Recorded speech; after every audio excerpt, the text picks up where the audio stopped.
All right, everybody, welcome back for another deep dive. Yeah, glad to be back. Today, we are talking about a topic that's been kind of blowing up all over the news, and our listeners have been sending in a ton of articles hmm about this. Yeah, I've seen a lot of chatter about it online as well. And so we thought it was the perfect opportunity to kind of dive in a little bit deeper and look into this whole thing with the drones over New Jersey.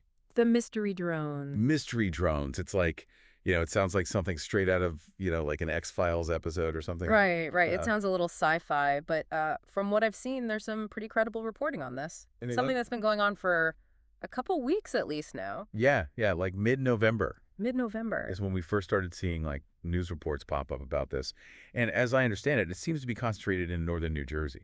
Right, that's what I've seen as well. Especially Morris County seems to be a hot spot. Morris County. Yeah, and what's interesting is the descriptions, they're not talking about your kid's toy drone that they fly around the park. Right. They're talking about these pretty large drones, sometimes in formations. Yeah, that's actually something I wanted to ask you about because a lot of the reports that I've been reading, they talk about formations of drones, not just one-offs like we see all the time. Right, and that's what makes this a little different Right. than just someone, kind of testing out their equipment or something like that, or flying a drone they got for Christmas. Yeah.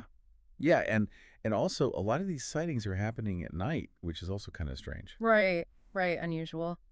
So that raises the question, what are they doing up there? What are they looking at, or what are they up to? Right, like are they just having a, nighttime drone rave or something? I mean, what's going on here? Hopefully not. But, the thing is, it's not just where these drones are being seen, it's also what's in the vicinity. Yeah. That's kind of raising eyebrows, I think. Okay, so let's talk about that. So like, where are we seeing these drones exactly, and why is that causing so much concern? Well, some of the reports, and these are coming from, reputable news sources, are placing these drones in the vicinity of the Picatinny Arsenal, Oh, wow. which for anyone who doesn't know, that's a U.S. military research and manufacturing facility. Yeah, that's a pretty big deal. Yeah, so that in and of itself is kind of like, okay, what are they doing flying drones around there?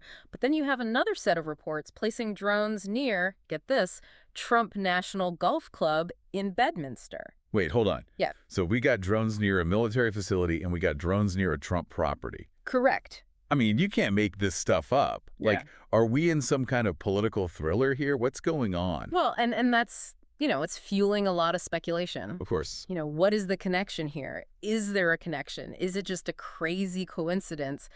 But, it is enough to make you go, Is right. So, okay, what are the authorities saying about all this? Because I know the FAA has gotten involved, right? Yeah, the FAA has actually stepped in and put some temporary flight restrictions over those areas. Okay, and that means basically no one can fly anything there, drones included, Right. without special permission, right? Right. It's essentially establishing a no-fly zone, at least temporarily, for any unauthorized aircraft. And, that's not uncommon when you have situations like this, especially when you have potential safety concerns, and obviously they want to support any ongoing investigations. Yeah, it makes sense. You don't want just anybody flying around willy-nilly in those areas with all that's going on. But it's not just the FAA, though, right? I mean, I've read that the FBI is also looking into this. Yeah, the FBI's involvement takes it to a whole other level. Right.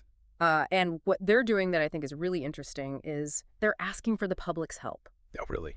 Yeah, if anyone has seen anything suspicious. So, like, if somebody's out walking their dog in the evening, they see some weird lights in the sky, snap a photo. Exactly. A photo, video, any information that could help identify these drones or potentially trace them back to their operators. So, like, they're not just looking for, hardcore evidence. They're looking for anything that could be helpful. Right. They're casting a wide net. They're looking for anything that could potentially be a clue. And that tells me that they're taking this pretty seriously. Yeah. And I mean, when you think about it, it makes sense, right? Yeah. Because we don't know what we're dealing with here. I mean, could this be, some kids playing pranks, or could this be something more serious?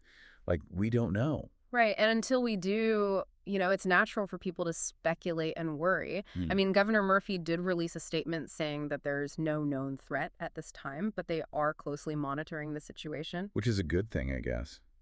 But it's still kind of unnerving, right? Oh, absolutely.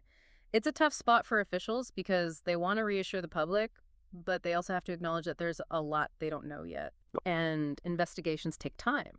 So that uncertainty is just going to, fuel more speculation and add to the mystery. Yeah, it's like The less we know, the scarier it seems, right? Right. And this whole situation, regardless of who's behind these drones, I mean, whether it's some pranksters or something else, it really underscores I don't know, the vulnerability we have with these drones, Mm. especially around sensitive areas like military installations or critical infrastructure. I mean, can you imagine if someone with bad intentions got their hands on a really sophisticated drone? Right. I mean, this technology is becoming increasingly powerful and accessible, and it's outpacing the regulations a bit.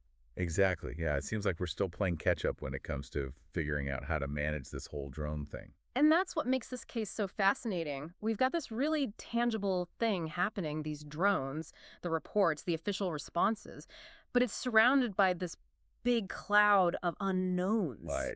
Like we know something's up, but we don't know what. Exactly. And that's what makes it a mystery, right?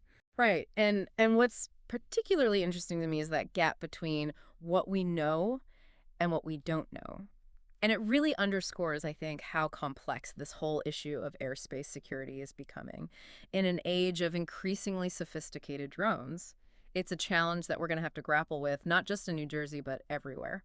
Yeah, I mean, this is definitely something to keep an eye on, folks. And it really makes you think, right? Like, what's next? What happens when drones become even more advanced and even more accessible? Like, what kind of world are we heading into?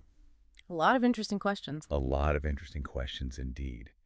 Well, that's about all the time we have for today's deep dive. As always, it's been a pleasure. Always a pleasure having you here. And to our listeners, thank you for joining us and keep those articles coming. We love hearing from you. Until next time, stay curious Stay safe out there. and watch the skies. Indeed. You never know what you might see.